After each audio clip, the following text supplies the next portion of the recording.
Back in the airport again and getting ready to head off to Greece for a few days of enjoyment, relaxation, and looking at some of the ancient supply chain related trade routes, as well as history of Greece and its importance in the global economy regarding supply chain. I'm going to bring you some really great imagery and information live from on the ground in Greece.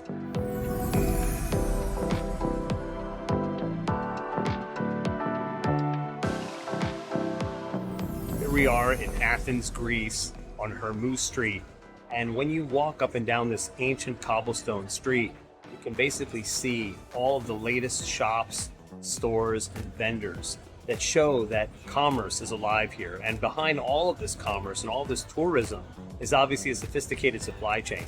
And you know, in Greece, they've been doing this for thousands and thousands of years, and even today, they continue to operate in a seamless supply chain for the consumer economy. Olive oil business. In Crete and in this part of Greece, in this region, they've been producing and distributing olive oil since the year 4500 BC.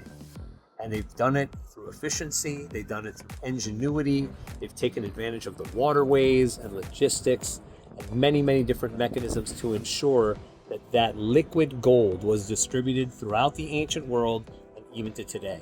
So again, here from Athens, looking at the supply chain of olive oil and many other ancient products that we still use today in our global economy.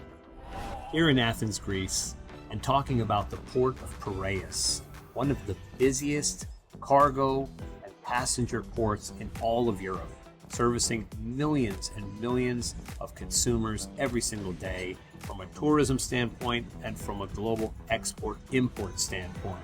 The Port of Piraeus is one of the most dynamic ports in all of Europe, and it's here in Athens, Greece, one of the most ancient cities and vibrant cities in all of Europe. The island of Milos, middle of the Greek islands, and the Cycladian breezes blow through here.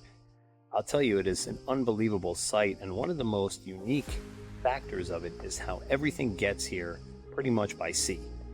The logistics of sea transport in order to sustain the domestic economy, as well as all of the thousands and thousands of tourists that come from all over the world to enjoy their fun in the sun. So again, when we're thinking about these islands, even in Europe, we have to definitely understand that it's all about sea transport that makes everything possible here and brings important resources to these places. One of the most fascinating locations, it's basically almost like a white desert, which has been created through centuries. It was because of ash or volcanoes that hit the water surface and then turned this island into its beautiful sort of white tundra desert looking function as it is. It's something truly fascinating and amazing to see here in Greece. Apparently here in Milos, among these white ash sand structures and so forth, are a bunch of caves. Original pirates used to hide out and would basically be able to transport goods and obviously create crimes on the water, but that was a method of logistics and transport at the time. We're in a fishing village here in Milos, and it's one of the most unbelievable and beautiful locations to see in the Greek Isles. What's fascinating here is the reliance upon the supply chain of natural resources, fish, octopus, and local fare that essentially supports the entire global economy and the local population. Leaving Naxos Airport, getting ready to explore this island. Absolutely beautiful. You know, beach hopping from island to island is one of the best things you can do in Greece. Truly enjoying the sunshine and exploring this beautiful land. Let's go to Naxos. Here we are. Welcome to the island of Naxos in Greece, and when we're talking about supply chain, specifically agricultural supply chain, we need to talk about the dairy production that happens here on this beautiful island. with the Mediterranean vegetation and these plains and landscapes, the cows and sheep are free to graze, and as they do so, produce wonderful milk that ends up going into these beautiful productions, the cheese and other pastoral type of productions that come out of this beautiful region. And all of this milk is produced into cheese within a matter of 8 hours. The milk is kept in these isothermal coolers and then essentially transported to the cheese making facilities within a very short duration to ensure that the productions are something else and truly unbelievable. The thriving beaches of Naxos here in Greece. But it's much more than just sun and surf. It's about a sophisticated agricultural supply chain that makes Naxos one of the premier dairy producers and cheese producers in all of Europe. So when you think about the islands and you think about Naxos, you have to understand that it's more than just getting a tan.